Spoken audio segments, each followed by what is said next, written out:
say should be our number one prayer request. I don't know about you, but I've been in prayer meetings where it seems like the only thing people are asking to be prayed about is somebody's sick, somebody's in the hospital, somebody's going to have an operation, or somebody needs a job.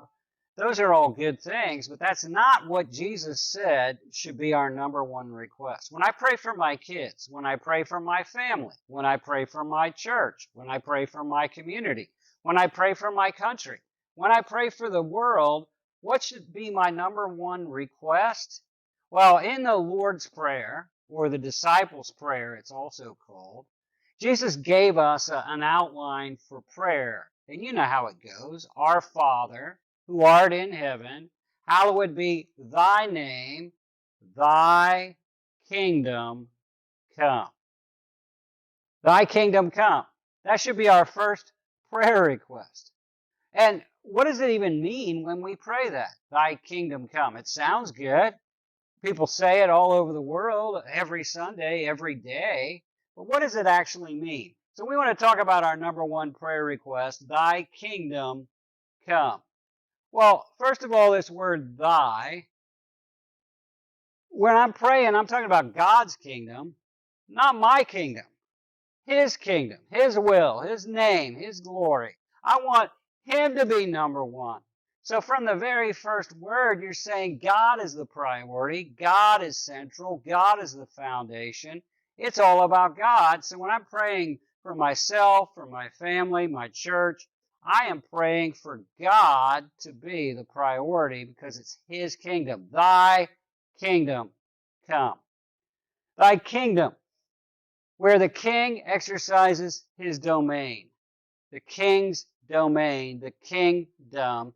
It's where Jesus is ruling and reigning in that person's life, in that person's situation, in that person's finances, their family, their marriage, with their kids, their job, their ministry. Jesus is ruling and reigning. Jesus is number one. Jesus is the boss. It is happening on earth just as Jesus has it happen in heaven. So I'm praying for God's kingdom to rule and reign in my family, and I want it to come. And that word come, in the original language, the verb tense is come now. Come now. I want this to be experienced right now. Well, when we're praying that, we are asking that God's kingdom would come. Jesus would come and fulfill His kingdom on the earth. And we're praying that until then, God's kingdom would be fully realized in my life, in my family, in my church. So, we're praying, may God's kingdom be expressed and expand in my life, my family, my church, my country, my world, until my life, my family, my church, my country, my world is just like it is in heaven. So I'm praying for God's kingdom to be realized in those places, and I'm also praying for it to be expanded in those places. When I'm praying for my neighbors who are lost or family members who are lost, I'm praying, God, I want your kingdom to come. I want Jesus to rule and reign in their life, not themselves, not the enemy, not the world. I want Jesus to rule and reign in their lives.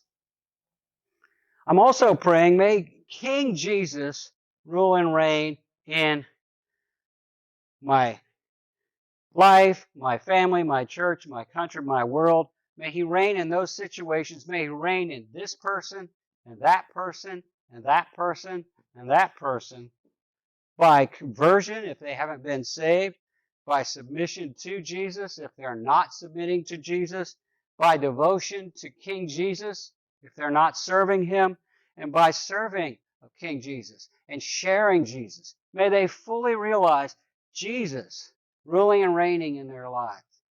And as you're praying this, you're asking, I want this to happen now in their lives. And God, I want Jesus to come come to earth in His fullness, defeat all His enemies, establish your kingdom. So what happens on this earth is going to be just like it is in heaven. This is our first prayer request. Let me ask you a question. Are you praying this? Is this how you pray? This vertical focus, God-centered focus, God's kingdom focus? If not, I challenge you to start. Our Father who art in heaven, may your name be lifted up, thy kingdom come.